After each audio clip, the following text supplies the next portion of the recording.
Jangan lupa subscribe, like, komen, dan share YouTube TVRI Bengkulu. Dan nyalakan loncengnya ya.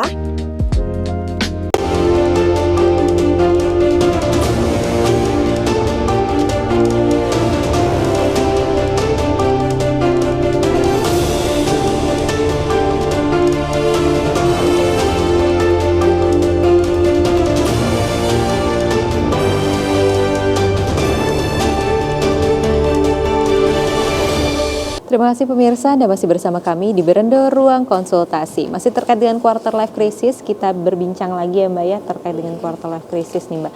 Kalau tadi kita bicara terkait dengan journaling dan juga self reflection, saya pengen nanya nih Mbak, terkait dengan spiritual dan juga agama. Gimana sih perannya untuk menangani dari quarter life crisis?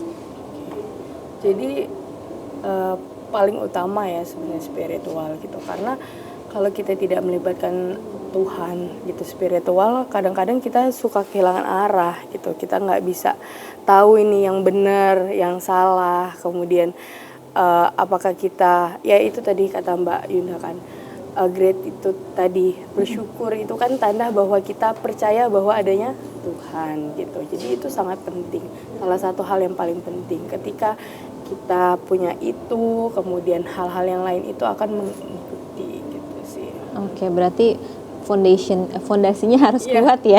Fondasinya harus kuat, base-nya harus kuat. Jadi fondasinya harus kuat terlebih dahulu agar nantinya bisa menangani setiap masalah-masalah dalam hidup ya Mbak ya. Iya, betul. Kalau misalnya dari Mbak Yunda nih Mbak, tentunya banyak sekali lingkungan itu juga banyak sekali berpengaruh terhadap quarter life crisis salah satunya. Kalau dari Mbak Yunda, perlu nggak sih sebenarnya sekolah itu menerapkan kurikulum pendidikan emosional juga Mbak untuk menangani nantinya quarter life crisis pada saat mereka berumur sekitar 25 tahunan? Ya, kalau dimasukkan ke dalam kurikulum sekolah saya sangat senang sekali ya, sangat mendukung ya. Karena gini, memang di kita ini masih terlalu berfokus pada intelektual secara kognitif saja gitu. Padahal kecerdasan emosi itu sangat penting gitu, agar individu ini bisa menjadi individu yang sehat secara mental gitu ya, mampu mengatasi permasalahan-permasalahan atau tantangan-tantangan di dalam kehidupannya. Kemudian juga karena kita makhluk sosial ya, tentunya emosi ini sangat mempengaruhi nih cara kita nanti dalam berelasi sosial gitu. Kalau orang punya anger management yang buruk gitu ya, kecerdasan emosinya buruk, dia akan bermasalah tuh dalam berteman, dalam nanti mencari pasangan, atau bahkan nanti saat dia sudah punya anak, karena dia punya kecerdasan emosi yang buruk gitu ya, tidak bisa mengekspresikan emosinya dengan tepat, akhirnya apa? Membuat luka untuk anak-anaknya gitu, dan itu akan jadi lingkaran setan gitu. Karena memang orang yang memiliki kecerdasan emosi yang baik gitu ya, itu akan membuat orang ini mampu berperilaku secara adaptif karena dia sudah cukup selesai gitu dengan emosinya, sehingga saat dia mengambil keputusan yang diambil itu bisa dia pertanggungjawabkan gitu, sehingga meminimalisirlah hal-hal negatif yang akan terjadi. Oke, berarti dari Mbak Yunda penting ya Mbak ya, sebenarnya sangat penting. Kalau misalnya dia punya kecerdasan intelektual yang mungkin di atas rata-rata, tapi kecerdasan emosionalnya buruk, itu sama aja percuma ya Mbak ya. Mereka nggak bisa, sayang banget ya Mbak ya. Lahirnya. Kalau kita sebagai orang tua nih Mbak, gimana sih parenting yang tepat agar anak-anak nantinya itu nggak bisa menghadapi quarter life crisis? Iya, kalau sebagai orang tua sendiri sejak dini ya, kita sudah harus mulai mengajarkan anak-anak untuk mengenal emosinya gitu. Nah, ini yang seringkali terjadi kesalahpahaman dari orang tua. Laki-laki nggak boleh nangis, kalau nangis itu artinya kamu itu lemah. Sering banget digaungkan ya Mbak ya, pada saat kita kecil malah laki-laki nggak boleh nangis sama sekali. Nangis gitu, kamu cengeng, kamu ini, sehingga anak-anak tidak bisa ya ini yang sering kali jadi masalah nanti di saat dewasa, karena dia nggak pernah belajar bagaimana mengelola emosi dengan baik gitu. Kalau dia jatuh sakit, oh ininya yang salah Oh iya. Berarti menyalahkan orang lain gitu ya Iya, Mbak kita ya? belajar bahwa oh kamu nggak pernah salah. Padahal oh ya udah nggak apa-apa. Misalnya kalau gagal juga gitu kan, gagal. Oh ini kamu bodoh ini segala macam. Padahal validasi aja perasaan dia. Kamu kecewa ya karena gagal. Padahal kamu udah berusaha loh, nggak apa-apa loh. Nanti kita coba lagi ya gitu. Atau kalau misalnya anak lagi marah-marah gitu, wah ini anaknya pembangkang nih ya, anak usia 5 tahun mah wajar kalau dia tantrum gitu ya. Namun kalau tantrumnya sampai dewasa nih ada sesuatu yang harus diperbaiki gitu. Jadi memang sejak dini kita harus mulai memperkenalkan emosi. Jadi gimana cara memperkenalkannya gitu kan, dengan mimik wajah gitu. Ini kalau ini lagi apa, lagi tersenyum. Kalau gitu kalau marah gimana gitu kan. Jadi dia kenali dulu, oh ini marah seperti ini. Kemudian nanti sudah mulai paham gitu ya.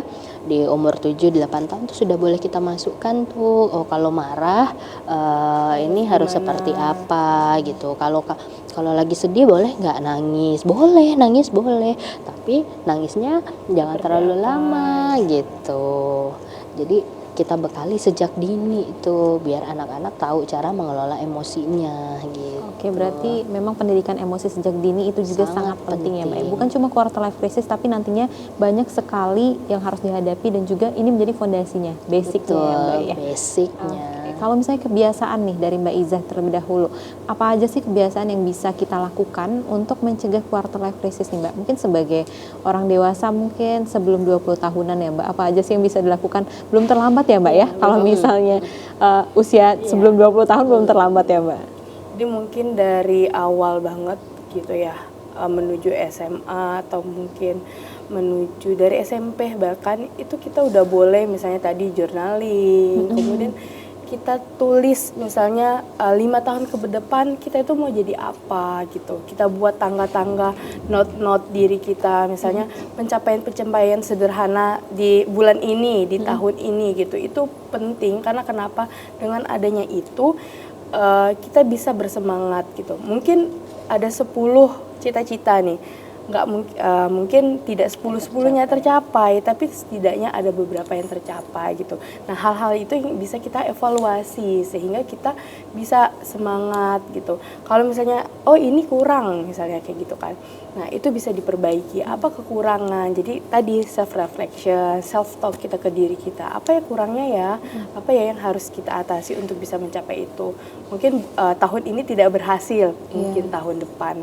Kayak lagu ya Mbak ya. Lagu ya. Oke, berarti mengenali diri juga sangat penting ya Mbak ya. Penting sekali. Oke, kalau misalnya toxic positivity nih Mbak, banyak juga nih, banyak di TikTok ya khususnya sosial media banyak banget terkait dengan toxic positivity. Sebenarnya gimana sih toxic positivity ini mempengaruhi KLC dan sebenarnya berpengaruh nggak Mbak toxic positivity ini? Jadi itu tadi toxic positivity tadi kan gimana cara kita ngelihat ya Mbak ya.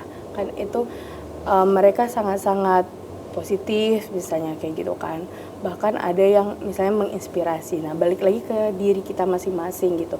Apakah penerimaan itu bisa buat kita termotivasi gitu atau malah menjadikan kita lebih membandingkan gitu.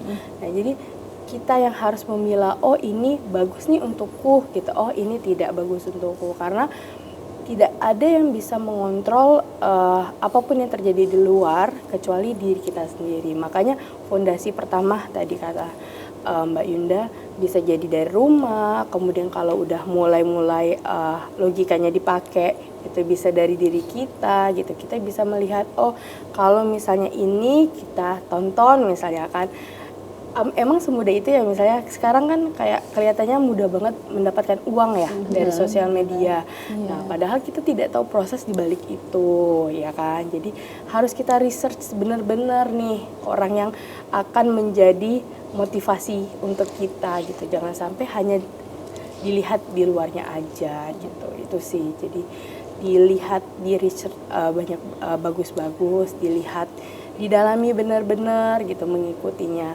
Karena ada beberapa malah anak-anak zaman sekarang itu cita-citanya sudah beralih. menjadi gamers. Oh iya, Benar banyak kan gak sekali. sih beberapa gitu, karena merasa kayak main games enak nih gitu dibanding pekerjaan-pekerjaan yang lain gitu, karena aku hobinya itu gitu. It's okay gitu, tapi apakah benar gitu kan? Nah itulah tadi peranan orang tua juga Orang ya. tua. Jadi gitu. memang orang tua juga masih berperan ya Mbak, ya, apalagi sebelum usia quarter life crisis ya. ini. Baik pemirsa, akan kita lanjutkan diskusi kita terkait dengan quarter life crisis setelah jeda iklan berikut ini. Tetap bersama kami di Berendo Ruang Konsultasi.